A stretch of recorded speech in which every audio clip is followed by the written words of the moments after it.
तो आज अब लास्ट में अपन करेंगे चतुर्थ अध्याय, रोग अनु उत्पादनीय।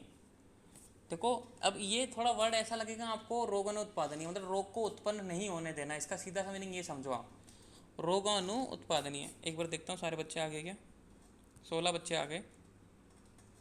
ठीक है, आ जाएंगे धीरे धीरे। 1 मिनट और रुक लेते हैं, कोई जल्दीबाजी नहीं है, अपने पास टाइम है। सर एक कंफ्यूजन है। हाँ बोलो बच्चा। सर जो संशोधक होता है वो ओनली विंटर सीजन में ही किया जा सकता है या किसी भी किसी भी मंथ में बना सकते हैं? नहीं, वो मान ली शरद ऋतु में उसका वर्णन है तो शरद ऋतु में ही। मैंने आपको कल बताया था कि वो मध्यम सूर्य नहीं किरणों सर से तप। बताया था आपने बस। मैंने अच्छा बताया था सर आपको ठीक है कि सर। भाई एक मतलब मध्यम मीडियम होता है वहाँ पे, ना ज़्यादा गर्मी होती है ना ज़्यादा सर्दी होती है, तो इसलिए उसका शरद ऋतु में वर्णन आया। आचार्य ने कहीं मेंशन नहीं किया उसको अंशोदक को और ऋतु में, तो ओनली शरद ऋतु में ही मेंशन किया है उसको। तो अपन नहीं बोल सकते कि भाई अन्य ऋतुओं में इसका सेवन करना चाहिए, क्योंकि आचार्यों ने वहाँ पे क्योंकि वर्णन ओनली शरद ऋतु में ही किया है। Okay thank you sir. अब जैसे कि मान लो अन्य ऋतु में करेंगे तो अपन वो क्या, बहुत सी जगह ऐसे हो जाती है कि बासी हो गया, मान लो कुछ ज़रूरत से ज़्यादा पानी हो जाता है, कभी कभी पानी गर्म हो जाता है बहुत ज़्यादा, फिर ठंडा हो जाता है तो वो बासी हो जाता है, बेकार हो जाता है, तो मना किया हुआ है। ठीक है, तो अपन स्टार्ट करते हैं।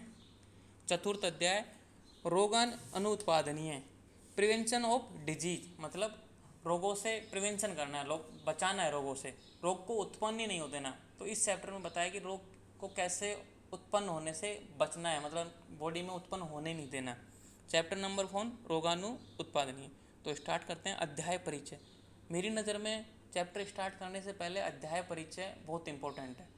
इसमें पता चल जाता है कि अपन को एक्चुअली में रीड क्या करना है, स्टडी क्या करना है, इस चैप्टर में बोलना क्या चाह रहा है आचार्य, वो अपन को समझना चाहिए। तो अध्याय परिचय में क्या है वो देखते हैं पहले।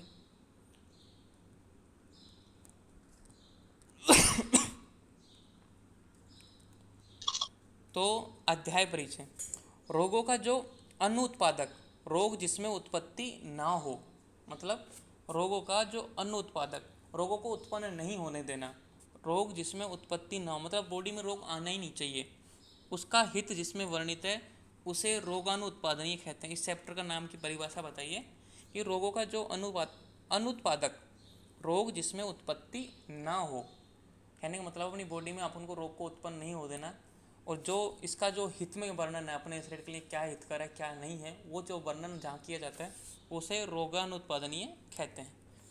इस अध्याय में जिन हार विहार के प्रयोग से रोग उत्पन्न नहीं होते हैं और धारणीय व अधारणीय वेग, उनकी चिकित्सा का वर्णन है कि भाई कौन से वेग धारण करने चाहिए, कौन से वेग धारण नहीं करने चाहिए, वो इसमें बताए हैं। अगर किसी से गलती से कोई रोग उत्पन्न हो भी गया तो उसकी चिकित्सा भी इस चैप्टर में बताई हुई है।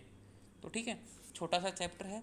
यहाँ पे देखो, रोगा सर्वे अपि जायंती वेगोधीरण धारणे, एक श्लोक है।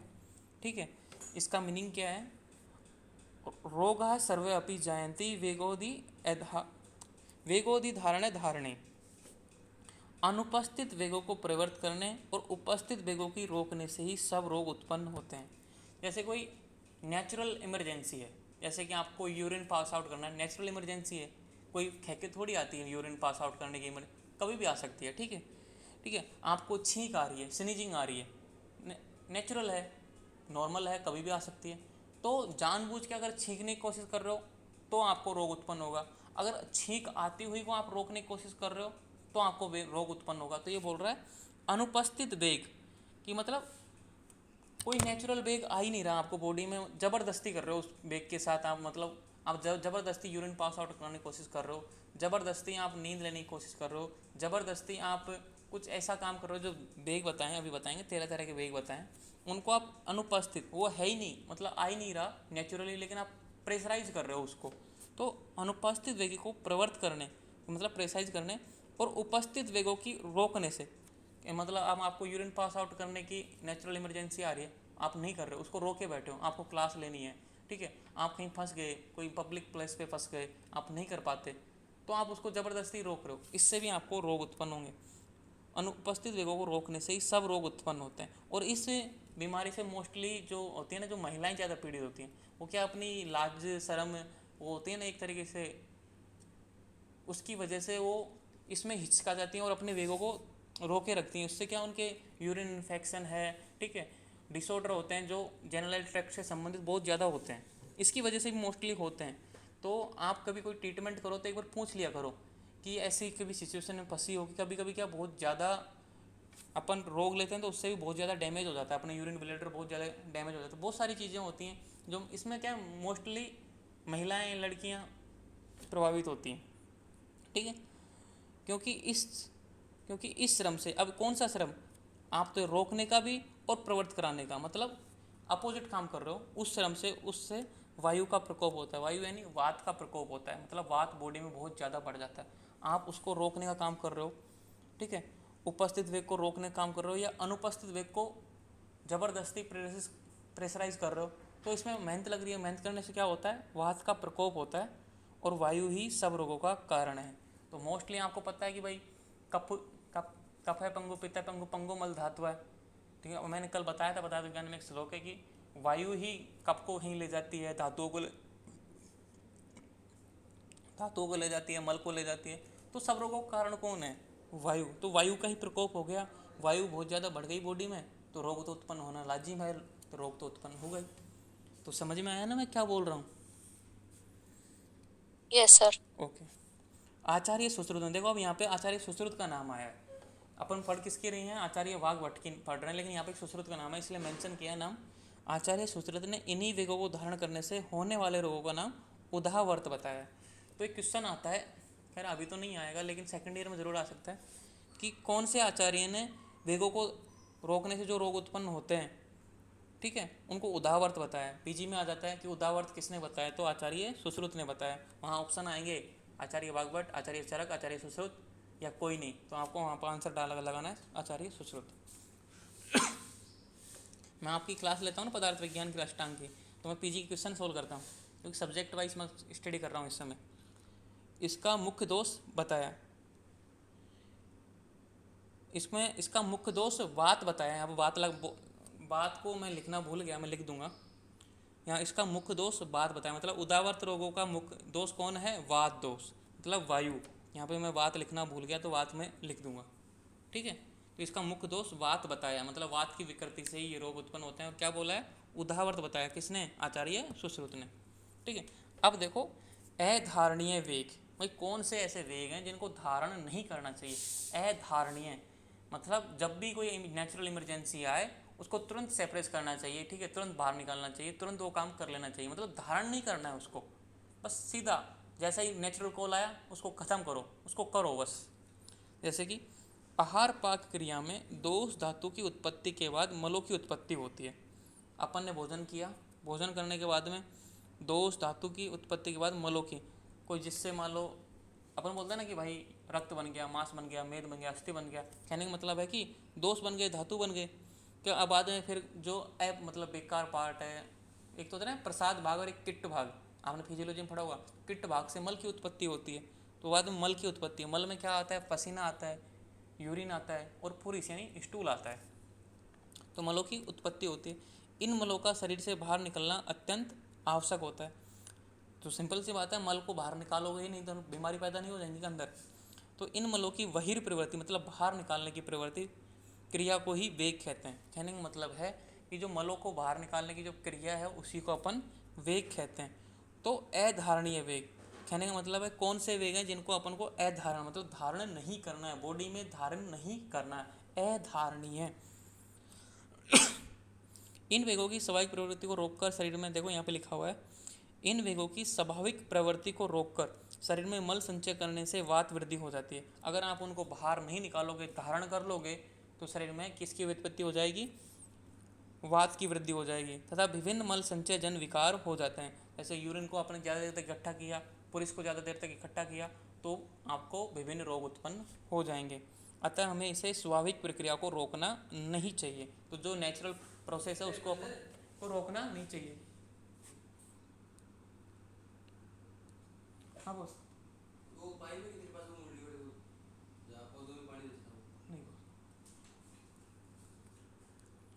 हाँ तो मैं बोल रहा था, सॉरी। तो अतः हम इस स्वाभाविक प्रक्रिया को रोकना नहीं चाहिए। तो जो भी नेचुरल इमरजेंसी आती है उनको रोकना नहीं चाहिए। अब कौन कौन सी नेचुरल इमरजेंसी जिनको रोकना नहीं चाहिए? अब बहुत सी तो आपको ऐसा लगेगा कि ठीक है ये तो नेचुरल कोला चैप्टर पढ़ लिया, तो आप अभी बताऊंगा मैं आपको। आगे बढ़ते हैं। अधारणीय वेग, natural urges that should not be suppress, मतलब इनको ज़्यादा देर तक सप्रेस नहीं करनी चाहिए। अधारणीय वेग, नेचुरल अर्जेंस मतलब एक अर्जेंसी होती है, इमरजेंसी होती है, नेचुरल एक स्वाभाविक प्राकृतिक, ठीक है। तो natural urges that should not be suppressed, मतलब ज़्यादा देर तक इनको सप्रेस नहीं करनी चाहिए, दबानी नहीं चाहिए, तुरंत कर देनी चाहिए। कौन कौन सी हैं? ये श्लोक है, इसका याद होना चाहिए, इम्पोर्टेंट है, बहुत ज़्यादा याद होना चाहिए। वेगान धार्यद्वात विणमूत्र क्षण त्रुट क्षुधाम निद्रा का श्रम श्वास जम्मा सृच जम्मा अश्रु इच्छा दृदे सामय, ठीक है। ये बहुत इंपॉर्टेंट श्लोक है, पहला श्लोक है चैप्टर नंबर 4 का पहला श्लोक, ये आपको याद होना चाहिए। इसलिए मैंने यहाँ पे इनको एक साथ लिख दिया क्योंकि ये श्लोक आप याद करोगे, ये इंपॉर्टेंट है। ये 13 प्रकार के बताए हैं। कौन से? अधारणीय वेग। क्वेश्चन आता है अधारणीय वेगों के नाम लिखो, अधारणीय वेग कितने होते हैं? तो अधारणीय वेग 13 होते हैं, उनके नाम ये लिख दो और ये श्लोक लिख दो, आपके 5 नंबर पक्के हैं, ठीक है। तो पहला है वात, ऊर्ध्ववात और अधोवात। ऊर्ध्ववात यानी होता है जो डकार आती है ना, आपको खाना खाने वाली डकार सी आती है ना एक तरीके से, वो होती है ऊर्ध्ववात, मतलब मुंह से वायु को बाहर निकालना। और एक होता है जो गैस बनती है पेट में, उसको अपन एनस के माध्यम से बाहर निकालते हैं, वो होता है अधोवात। तो इसको आचार्य जो भागवत है उन्होंने एक ही माना है, मतलब वात, ठीक है। दूसरा है मल, मतलब पुरुष को ज़्यादा देर तक रोकना नहीं चाहिए। अगर पुरुष का वेग आ रहा है, ठीक है, आपको पुरुष को पास आउट करना है तो उसको अपन को तुरंत पास आउट करना चाहिए। तीसरा है मूत्र, यूरिन, आप समझते हो अच्छी तरीके से। चतुर्थ है छवतु यानी छींक, ठीक है। छींक, अगर किसी व्यक्ति को छींक आ रही है तो उसको सप्रेस नहीं करनी है, ठीक है, उसको सप्रेस नहीं करनी है, कोई रोके रखना नहीं है, तो उसको छींक लेना। जैसे क्लास में अपन बैठे हैं, सर पढ़ा रहे हैं अपन, वो छींक आ रही है तो आपको छींक लेना चाहिए, कोई नेचुरल बात है, सर समझते हैं तो आपको छींक लेना चाहिए, तो छींक। पांचवी है तृषा यानी प्यास, किसी व्यक्ति को प्यास लग रही है तो तुरंत पानी पी लेना चाहिए। ऐसे नहीं कि यार बाद में पियेंगे, अभी तो बिजी हूँ मैं, काम कर रहा हूँ, नहीं, आपको तुरंत प्यास आपको बुझानी चाहिए। क्षुधा, किसी को भूख लग रही है तो तुरंत उसको कुछ खाना चाहिए। अगर आप कुछ खाओगे नहीं तो वो अग्नि क्या करेगी, जठराग्नि धातुओं को पचा जाएगी, इसलिए आपको कुछ ना कुछ खाना चाहिए।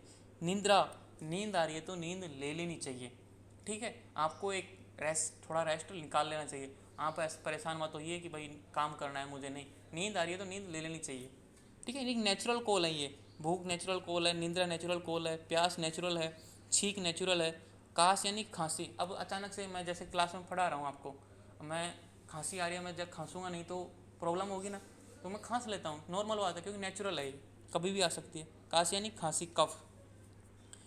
फिर 9वां है श्रम श्वास। श्रम श्वास यानी क्या होता है, कोई काम कर लिया आपने, मेहनत कर ली, ठीक है, खड्डा खोदने का काम था, रात खड्डा खोद दिया तो आपकी थकान हो गई, श्रम श्वास, सांस बढ़ने लग गया, ऊपर नीचे होने लग गया, क्योंकि मेहनत की आपने तो आपकी सांस बढ़ने लग गई, ऊपर नीचे होने लग गई, तो आप रिलैक्स हो जाइए थोड़ी देर, आप उसको आराम दीजिए। ऐसा नहीं कि सांस तो बढ़ा हुआ और आप करते जा रहे हो, काम करते जा रहे हो, आपको अस्थमा का दौरा आ जाएगा, मर जाओगे, इसलिए रिलैक्स हो जाना चाहिए। जम्बा, अगर अंगड़ाइयाँ आ रही हैं तो अंगड़ाइयाँ ले लेनी चाहिए, सिंपल सी बात है। ये भी ऐसे ही मत करना कि भरी क्लास में अंगड़ाइयाँ ले लो, आराम रे, ऐसे भी नहीं करना, ठीक है, लेकिन ले लेनी चाहिए आराम से, जैसे भी धीरे से, आसानी से, ऑकवर्ड भी ना लगे आपको, ठीक है। आंसू, अगर किसी व्यक्ति को रोने का मन है या फिर आंसू निकल रहे हैं तो निकलने चाहिए, रोके नहीं रखने चाहिए, ठीक है ना, अंदर अंदर घुटता रहता है व्यक्ति, तो आंसू। फिर है 12 बमन, छर्दी, मतलब छर्दी को बमन बोलता है, किसी व्यक्ति को उल्टी आ रही है तो उल्टी कर लेनी चाहिए, रोके नहीं रखनी चाहिए।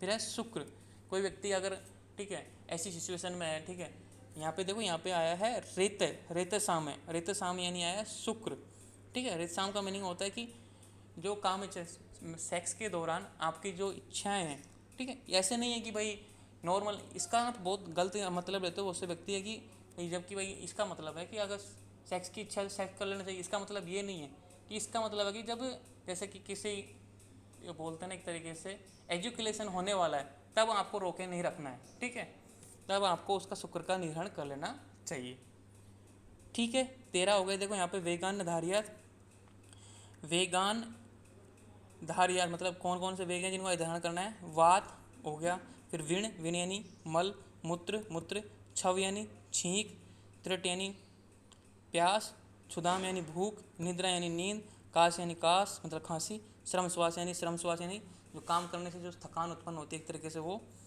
जरम्बा यानी जरम्बा मतलब अंगड़ाई लेना, जरम्बा, अश्रु यानी आंसू, और छर्दी यानी बमन, और रेतस यानी शुक्र। अब कोई डाउट है मुझे इस क्लास में यहाँ तक 13 तरह के उदाहरणीय वेगों में? सर अंगड़ाई मीन्स यान नो सर। योनि, हाँ योनि उबासी, अंगड़ाई मीन्स व्हाट सर? नहीं वो हिंदी वर्ड है, छोड़ो उसको, योनि याद रखो आप, ठीक है? मैं कभी कभी गांव की भाषा बोल देता हूँ, ठीक है? हाँ ओके सर ओके।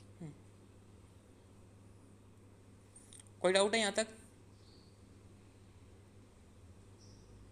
कोई भी डाउट है किसी भी तरह का? सर श्रम श्वास का मतलब क्या बताया था? श्रम श्वास का मीनिंग आती है जैसे आपने कोई काम किया, इससे आपकी सांस बढ़ने लग जाती है ना। अब मेहनत करोगे तो अब जैसे दौड़ लगाई आपने, तो आपका सांस बहुत तेज स्पीड से चलने लगता है, श्वसन क्रिया बहुत तेज हो जाती है, ठीक है? तो मतलब श्रम यानी मेहनत से श्वास यानी सांस बढ़ गया, तो उसको आप ले लेना चाहिए, थोड़ा रिलैक्स हो जाना चाहिए। ऐसे नहीं है कि काम करते जा रहे हो आप अवॉइड कर रहे हो उसको, रिलैक्स ही नहीं कर रहे हो, तो आपको बीमारी पैदा होगी। तो श्रम श्वास का मीनिंग है एक तरीके से आपको जब सांस बढ़ने लगे, आपका मतलब एक तरीके से सांस की क्रिया बहुत ज़्यादा हो गई, तो आपको रिलैक्स कर लेना चाहिए। और कोई डाउट है? No sir. तो आज यहीं तक करते हैं।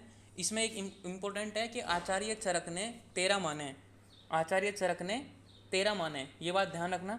आचार्य वाग्भट ने भी 13 माने, लेकिन अंतर क्या किया इन्होंने कि आचार्य चरक ने, ये दो है ना बात, एक तो ऊर्ध्ववात यानी जो अपन डकार लेते हैं वो, और जो अपन जो गैस पास आउट करते हैं, ठीक है, अधोवात, इन दोनों को अलग अलग माना है, तो ये दो मान लिए। तो अब ये इन दोनों को अलग अलग मानेंगे तो कितने हो जाएंगे? 14 हो जाएंगे ना? तो उन्होंने क्या किया, हाँ आचार्य सर। चरक ने कास को नहीं माना, ये कास है ना, इसको नहीं माना, और इन दोनों को अलग अलग मान लिया। 13 ही माने आचार्य चरक ने, बस इतना सा अंतर। और ये इतना सा अंतर है ना, बार बार पीजी में रिपीट होता रहता है। तो उन्होंने इन दोनों को अलग कर दिया और कास को नहीं माना। तो उनकी नज़र में कास क्या होता है कि भाई कोई ना कोई विकृति होती है बॉडी में तो ही खांसी आती है, कफ आता है। तो इन्होंने इन दोनों को अलग कर दिया, इसको नहीं माना, 13 माने। बस इतना सा अंतर मैं लिख दूंगा, नीचे मेंशन कर दूंगा कल की क्लास में। तो ठीक है, आज की क्लास दी एंड करते हैं। थैंक यू, धन्यवाद। Thank you sir. और कोई डाउट हो तो पूछ लेना, ग्रुप में, ग्रुप बहुत इनएक्टिव रहता है, कोई कोई क्वेश्चन ही नहीं करता, या फिर मतलब सब समझ में आ रहा है, क्लियर ही आ रहा है? Yes sir. क्लियर हो रहा है। चलो अच्छी बात है, क्लियर हो रहा है तो थैंक यू।